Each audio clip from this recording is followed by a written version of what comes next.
Hi friends, எல்லோரும் எப்படி இருக்கீங்க? இன்றைக்கி காலையிலேயே இன்றைக்கி தை அமாவாசை.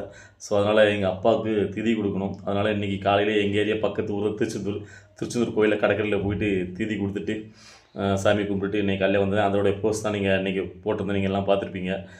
சரி, இன்றைக்கி நம்ம எதை பற்றி பேச போகிறோம் கேட்டிங்கன்னா, நேற்று நம்ம பேசியிருந்தோம் ஆல்ரெடி. அதாவது எடப்பாடி வந்து பார்த்திங்கன்னா தேர்தல் அறிக்கையில் முதல்கட்டமாக குடும்பத் தலைவிகளுக்கு மாதம் 2000 ஒரு அதிரடியான அறிவிப்பு அறிவிச்சிருந்தார். அதை பற்றி நீங்கள் எல்லோரும் என்ன நினைக்கிறீங்க? ஸோ இதை பீட் பண்ணுற அளவுக்கு விஜய் அவர்கள் என்ன மாதிரியான ஒரு திட்டத்தை அறிவிப்பார்? ஸோ உங்களுக்கு என்ன தோணுது? விஜய் அவர்கள் இந்த திட்டத்தை அறிவித்தா நல்லா இருக்குன்னு நீங்கள் யோசிக்கிறதா நீங்கள் சொல்லுங்கள் அப்படின்னு நான் கேட்டிருந்தேன். நிறைய நண்பர்கள், அதாவது நாம் யோசித்த மாதிரி இலவசம்லாம் வேண்டாம்னா, அதாவது இந்த இளைஞர்களுக்கு வேலைவாய்ப்பு அதிகப்படுத்துகிற மாதிரி, பொருளாதாரத்தை மேம்படுத்துகிற மாதிரி, கல்வி வேலைவாய்ப்பு இந்த மாதிரி மருத்துவம் இதெல்லாம் நல்லா இருக்கிற மாதிரி பண்ணணும், மதுவை ஒழிக்கணும், இந்த மாதிரி திட்டங்கள் வந்தால் நல்லாயிருக்கும், இலவசங்கிறதே வேண்டாம் அப்படின்னு சொல்லியிருந்தீங்க. பெரும்பாலுமா அதாவது நம்மளை மாதிரி, அதாவது நம்மளுக்கு அடுத்தபடி இந்த தலைமுறை இளைஞர்கள் எல்லாருமே பார்த்திங்கன்னா இந்த இலவசத்தை வெறுக்கிறோங்கிறது இதுலேருந்து ஒட்டுமொத்தமாக நம்மளுக்குலாம் தெரியுது. ஒரு நல்ல விஷயம் அது வந்து பார்த்திங்கன்னா, நாம் எல்லோரும் கொஞ்சம் படித்து மேம்பட்டு வரோம். இலவசங்கிறது என்ன?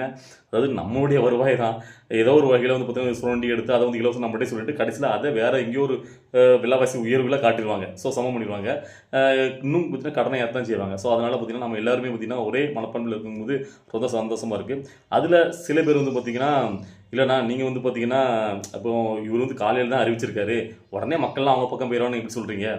அதாவது அதுக்கு முன்னாடி தேர்தலில் கூட தான் போன தடவை இபிஎஸ் வந்து 1500 சொல்லியிருந்தாரு.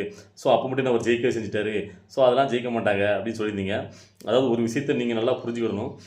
அதாவது இப்போ நாம் யோசிக்கிற மாதிரியே எல்லா மக்களும் யோசிப்பாங்க. அதாவது பாமர மக்கள், பெண்கள், கஷ்டப்படக்கூடிய அடித்தட்டில் இருக்கக்கூடிய இன்னும் ரொம்ப வறுமையில் இருக்கக்கூடிய பெண்கள்லாம் யோசிப்பாங்கன்னு சொல்ல முடியாது. ஓகேவா? அவங்களுக்குலாம் வந்து பார்த்திங்கன்னா இந்த இலவசங்கிறது ஒரு பெரிய ஒரு கணக்கில் பார்க்கப்படும். அதுவும் மாதம் உங்களுக்கு வந்து பார்த்திங்கன்னா 2000 உங்கள் அக்கௌண்ட்டில் இறங்கும் போது அது வந்து பெருசாக ஒரு ஒரு ஒரு மைண்டை வந்து ஒரு சிதைவு தான். அது வந்து பார்த்திங்கன்னா இன்னும் அந்த புரிதல் இன்னும் நிறைய மக்கள்கிட்ட போய் சேரல. அதனால் அவங்களுக்கு அது பெருசாக தெரியும். அந்த நோக்கத்தில் அது வந்து பார்த்திங்கன்னா ஒரு பெரிய ரீச்சாக மக்கள்கிட்டே போய் சேரும். அதேமாரி நான் இன்னும் சொல்கிறேன், போன தடவை அவர் ஏன் ஜெயிக்கலன்னு கேட்டிங்கன்னா, போன தடவை அவர் தான் 4 வருஷம் இருந்தார். அதுக்கப்புறம் பார்த்திங்கன்னா திமுக ஜெயிச்சு. எப்போவுமே நம்ம தமிழ்நாட்டை பொறுத்த வரைக்கும் திமுக இருக்குன்னா அதுக்கு 5 வருஷம் கடந்து பார்த்திங்கன்னா அதிமுக வந்துடும். ஸோ மாறி மாறி தான் வருவாங்க. ஏன்னா மக்கள் வந்து பேர் வெறுப்படைச்சிருவாங்க. அவங்க கண்டினியூஸாக ரெண்டாவது கொண்டு வர மாட்டாங்க. இடையில ஜெயலலிதா அவர் தான் 2 தடவை வந்தான்னு நினைக்கிறேன். ஸோ அதனால் இப்போ திமுக மேலே ஏகப்பட்ட வெறுப்பில் மக்கள் இருக்காங்க. அதனால் அதிமுகவுக்கு இது வந்து ஒரு நல்வாய்ப்பு. அதுவும் இந்த 2000 சொல்லும்போது மக்களே ரீச் ஆகும். அதை நீங்கள் நல்லா புரிஞ்சுக்கணும். அதுக்கப்புறம் இன்னொரு விஷயம் இதில் தெளிவாக வருவீங்க. இப்போ எல்லாருமே இலவசம் வேண்டாம் நல்லா இருக்குது அப்படி சொல்லிட்டீங்களா? நாளைக்கே தளபதி விஜய் அவர்கள் ஒரு இலவசத்தை அறிவிக்காருன்னு வச்சுக்கிடுவோம். அவர்களுடைய தேர்தல் அறிக்கை இனிமேல் வெளியே வரல. அப்போ நீங்கள் என்னென்ன சொல்லுவீங்க? நான் எப்பவுமே மனசில் வந்து நிலைப்பாடோட ஒரே ஒன்று பேசுவேன். நான் வந்து விஜய் அவர்கள் தான் சப்போர்ட் பண்ணி அவருடைய அரசியல் நான் ஆதரிச்சிட்டு இருக்கேன். இங்கே இருக்க எல்லாத்தையும் விட விஜய் அவர்கள் பெற்று நான் நினைக்கிறேன். ஆனால் அதிலே சில மாற்றங்கள் இருந்தால் நான் வந்து நேரடியாக சொல்லுவேன். ஆனால் நீங்கள் இப்போ கமெண்ட் போடுறது, நீங்கள் சில பேர் வந்து பார்த்தீங்கன்னா விஜய் அவர்கள் ஒரு இலவசத்தை அறிவிக்காருன்னு பட்சத்தில் அதை நீங்கள் எப்படி எதிர்கொள்வீங்க? ஏன்னா நான் இதை ஏன் சொல்கிறேன் கேட்டிங்கன்னா, இன்னுமே விஜய் அவர்கள் தெளிவாக இலவசத்தை நான் சொல்ல மாட்டேன்னு இன்னும் அறிவிக்கலை. ஏன்னு கேட்டிங்கன்னா, முதல் மாநாட்டு மட்டிலே விஜய் அவர்கள் தெளிவாக ஒரு விஷயத்தை அறிவிச்சிருந்தார். என்னன்னு கேட்டிங்கன்னா, அதாவது இங்கே நிறைய பேர் சொல்கிறாங்க, அதாவது மீன் பிடிக்க தெரியல மீனை பிடிச்சி கொடுக்கக்கூடாது, மீன் பிடிக்க கற்றுக் கொடுக்குன்னு சொல்கிறாங்க. நாங்களாம் வெறும் ப்ராக்டிக்கல்ப்பா, மீன் பிடிக்க தெரிஞ்சவங்க மீனை பிடிச்சிடுங்க, மீன் பிடிக்க தெரியாதவங்க நாங்கள் மீன் பிடிச்சி கொடுக்கோம். ஸோ அப்படின்னு சொல்லியிருந்தார். அதனால் என்னை பொறுத்த வரைக்கும் விஜய் அவர்கள் ஏதோ ஒரு ஐடியாலஜியில் ஒரு இலவசத்தை கொடுக்கலாங்கிற நேரத்தில் கூட இருக்கலாம். அது அவருடைய தேர்தல் அறிக்கை வெளிவந்தால் தான் தெரியும். ஓகேவா? அதனால் கொஞ்சம் பொறுங்க. விஜய் அவர்கள் என்ன திட்டத்தை அறிவிக்கங்கிற பொறுத்து நம்ம அதுக்கப்புறம் பார்த்திங்கன்னா அதை பற்றி பேசலாம். சரி, இப்போ நம்ம இதை பற்றி பேசிகிட்டு இருக்கும்போது எனக்குன்னு இப்போ நீங்களாம் சொல்லிட்டீங்க ஒவ்வொரு திட்டம் இது இருந்தால் நல்லா இருக்கும், இது இருந்தால் நல்லா இருக்கணும். நான் வந்து பார்த்திங்கன்னா எனக்கு அதாவது விஜய் அவர்களும் கிடையாது, புதுசாக ஒரு மாற்றம்னு வரும்போது இந்த மாதிரி திட்டத்தை அறிவிக்கணும் நான் ரொம்ப நாளாக யோசிச்சுட்டு இருக்கேன். அந்த 2-3 திட்டங்கள் இருக்குது. அதை இந்த வீடியோ எண்டில் நான் சொல்கிறேன். உங்களுக்கு பிடிச்சிருக்க இல்லையாங்கிறத நீங்கள் கமெண்ட்டில் சொல்லுங்கள். ஓகேவா? அதுக்கு முன்னாடி நாம் இப்படி எடப்பாடியோட இந்த 2000 திட்டத்தை பற்றி பேசுறதுக்கு முன்னாடி நேற்று ஜல்லிக்கட்டில் முதலமைச்சர் மு க ஸ்டாலின் அவர் தடாலடியாக அவரும் ஒன்று அறிவிச்சுட்டு இருக்காரு. என்னன்னு கேட்டிங்கன்னா, அதாவது இப்போ ஜல்லிக்கட்டில் காலையில் நடக்கிறாங்கல்ல, அவங்க வந்து ரொம்ப காலமாக வச்சுட்டு இருக்குதுன்னு கேட்டிங்கன்னா எங்களுக்கு ஒரு அரசு வேலை வேணுங்கிறது அவங்க சொல்லிட்டு இருக்காங்க அவங்க தரப்புலேருந்து. ஸோ இப்போ இவர் வந்து பார்த்தீங்கன்னா நிறைய காளைகளை அடக்கக்கூடிய வீரர்களை தேர்ந்தெடுத்து அவங்களுக்கு இந்த கால்நடை பராமரிப்பு சார்ந்த அந்த இதில் வந்து அரசு வேலை வழங்கப்படணும் அப்படின்னு ஒன்று அறிவிச்சிட்டாரு நேற்று.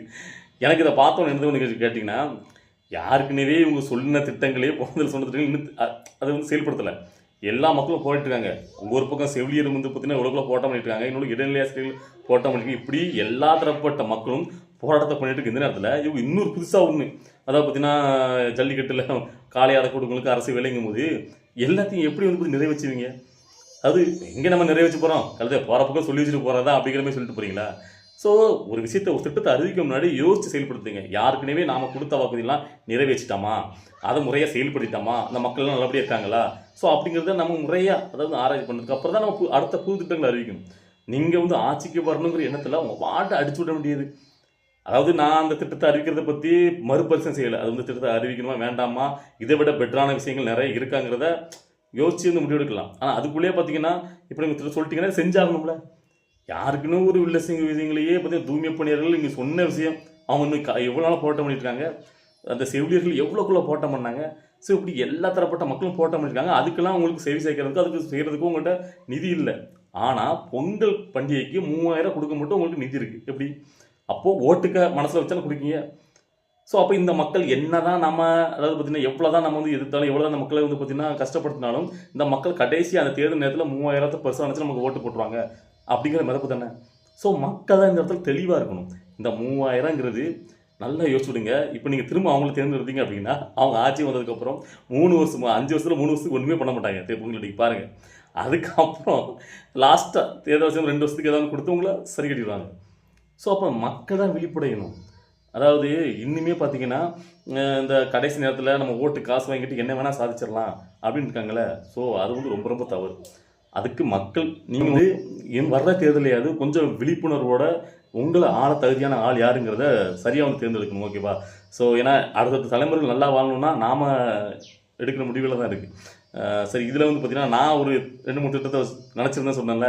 அது என்னன்னு கேட்டிங்கன்னா எனக்கு ரொம்ப நாளாக இருக்கிறது எனக்கு என்ன கேட்டிங்கன்னா இந்த கல்வி மருத்துவம் இந்த ரெண்டும் அரசாங்கத்திட்ட மட்டும்தான் இருக்கணும். ப்ரைவேட்டை போகவே கூடாது, ப்ரைவேட் இருக்கக்கூடாது. ஸோ அது வந்து அதை ஒரு திட்டமாக அறிவிக்கிற மாதிரி இங்கே யாருமே இது வரைக்கும் சொல்லவே இல்லை. அதை சொன்னால் ரொம்ப நல்லாயிருக்கும். ஏன் வந்து பார்த்தீங்கன்னா அதை நான் சொல்ல மாட்டேங்கன்னு கேட்டிங்கன்னா இங்கே அரசியல்வாதியான பெரிய பெரிய காலேஜ் இதெல்லாம் நடத்திட்டு இருக்காங்க. ஸோ அதனால் அது வருமானம் பாதிக்கப்படுறதுனால யாருமே அதை சொல்ல முன் வரலையான்னு தெரில. அதேமாதிரி இன்னொரு விஷயம், சரி அதை தான் அவங்களாம் நடைமுறைப்படுத்த முடியலன்னா அட்லீஸ்ட் இந்த கவர்மெண்ட் ஸ்கூலில் டீச்சராக இருக்கக்கூடிய பிள்ளைங்க வந்து பார்த்திங்கன்னா கவர்மெண்ட் ஸ்கூலில் தான் படிக்கணும் அப்படிங்கிறதாவது அது அந்த அப்படி வச்சாதான் கவர்மெண்ட் ஸ்கூலில் நிறைய டீச்சர் நல்ல டீச்சர் இருக்காங்க, நம்ம தப்பு சொல்ல முடியாது. ஆனால் இன்னும் சில பேருக்கு வந்து மெத்தனை போக்கு இருக்குது. அதை பார்த்தீங்கன்னா ஒரு பாசாட்டா அதே மாதிரி கவர்மெண்ட் ஊழியர்கள்னே சொல்லலாம்.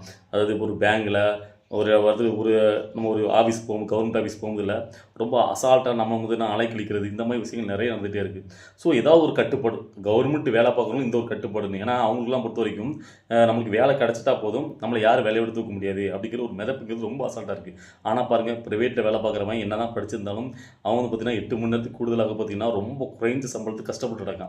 ஆனால் கவர்மெண்ட் வேலை பார்க்குறவங்க அவங்களும் படித்து எக்ஸாம் எழுதி தான் வராங்க அந்த போஸ்டிங் இல்லைன்னு சொல்லலை. ஆனால் வந்ததுக்கப்புறம் ஒரு மிதப்பு வந்து எல்லாத்தையும் சொல்லலை, சில பேர் இன்னுமே பார்த்திங்கன்னா ரொம்ப மிதப்பில் இருக்காங்க. ஸோ அவங்களுக்கு ஏதாவது ஒன்று இதைத்தான் நான் சொல்லலை, ஏதாவது ஒரு ஒரு கண்ட்ரோல் இருக்கிற மாதிரி அவங்க அந்த வேலைக்கு பயந்து நடக்கிற மாதிரி ஒரு விஷயத்தை கொண்டு வரணும் அரசாங்கங்கிறது என்னுடைய ரொம்ப நாள் ஒரு ஆசை. அதுக்கப்புறம் இன்னொன்று எனக்கு தோணும், இதெல்லாம் சொன்னால் ரொம்ப ஒரு சினிமாத்தனமாக இருக்குன்ட்டு யாராவது கிண்டல் பண்ணணும். என்ன கேட்டிங்கன்னா இப்போ வந்து நம்மளை ஆளக்கூடிய ஒரு தலைவருங்கும்போது நம்ம இத்தனை கோடி பேரை நான் தான் ஆளுவேன் அப்படிங்கன்னு ஒருத்தவங்க நினைக்கிறாங்க, ஒரு முதலமைச்சர் ஆகணும்னு ஒரு மாநிலத்தில் நினச்சாங்கன்னா அவங்க குறைந்தபட்சம் அந்த இராணுவத்தில் கொஞ்ச நாள் வேலை பார்த்துருக்கணும். ஸோ அப்படி ஒரு தகுதியை ஒரு அடிப்படையாக கொண்டு ஒரு அளவுகளை வச்சுருந்தாங்க அப்படின்னா ரொம்ப, ஏன்னா இராணுவத்தில் வேலை பார்க்குறவங்களுக்கு ஓரளவுக்கு பார்த்திங்கன்னா நம்ம நாட்டு மேலேயும் மக்கள் மேலேயும் ஒரு பாசங்கிறது எல்லார் மேலேயும் ஒரு பாசங்கிறது ஆட்டோமேட்டிக்காக வரும் அப்படிங்கிறது என்னுடைய நினப்பு. ஓகேவா? ஸோ அப்படின்னா ஒரு முதலமைச்சர் நம்ம ஆளணும்னா அவங்க கொஞ்சம் காலம் இந்த இராணுவத்தில் இருந்தவங்களாக இருக்கணும் அப்படின்ட்டு நான் ரொம்ப நாளாக நினைப்பேன். இது வந்து நம்ம மனசுக்குள்ளே தோணும்ல, அந்த விஷயத்தை உங்களை ஷேர் பண்ணுறேன். ஸோ இது வந்து கிண்டலாக நீங்கள் நினைக்கலாம், இல்லை ஒரு சினிமா தரமாக இருக்குன்னு யோசிச்சா சரி. ஸோ எனக்கு பிடிச்சதை நான் யோசிச்சா சொல்கிறேன். உங்களுக்கு இதை பிடிச்சது நீங்கள் இதில் கமெண்ட்டில் சொல்லுங்கள். ஸோ எதாக இருந்தாலும் சரி தான், சரியா நான் சொல்லணும்னு நினச்சேன். சரி, ஓகே. இன்னொரு முக்கியமான விஷயம், இதையும் நான் இன்றைக்கி பேச நினைக்கிறேன். இதுக்கும் உங்கள்கிட்ட வந்து ஒரு பதிலை எதிர்பார்க்குறேன். அதாவது விஜய் அவர்கள் தலைமையில் இன்னுமே பார்த்திங்கன்னா பெரிய கூட்டணி கட்சிகள் யாருமே பார்த்திங்கன்னா பேச்சுவார்த்தை நடந்து அது கூட சேரணும்னு முன் வரல. விஜய் அவர்கள் இதுவரைக்கும் அவர் கட்சியில் மற்ற கட்சியிலேருந்து முக்கியமான தலைவர் வந்து சேர்றாங்க. ஆனால் ஒரு கூட்டணி கட்சி அவர் கட்சி வந்து இன்னையில இப்போ பாமக அன்புமணி ராமதாஸ்லாம் ஏடிஎம்கே சேர்ந்துட்டார். ஓகேவா? ஸோ இந்த சூழ்நிலை இப்போ இன்னும் நடக்கலாம். இன்னும் பார்த்திங்கன்னா ஏதாவது கட்சிகளை பார்த்திங்கன்னா விஜயோட கூட்டணி சேரலாம். ஸோ ஆனால் விஜய் தலைமையில் இன்னுமே பார்த்திங்கன்னா பெரிய கூட்டணி கட்சி எதுவுமே வராத பட்சத்தில் விஜய் தனித்து நின்னார் அப்படின்னா அது திமுகவுக்கு தான் சாதகமாக போகும் அப்படின்ட்டு தான் நிறைய அரசியல் வல்லுநர்கள் மக்கள் சைட்லேருந்து இப்போ நம்ம மாதிரி விட நிறைய பேர் அதை பற்றி தான் யோசிக்கிறாங்க. ஏன்னு கேட்டிங்கன்னா இப்போ திமுகவோட எதிர்ப்பு வார்த்தைகள் எல்லாமே விஜய் இல்லைன்னா அதிமுக என்டிஏ கூட்டணிக்கு டேரெக்டாக போயிடும் திமுகவோட எதிர்ப்புகள்.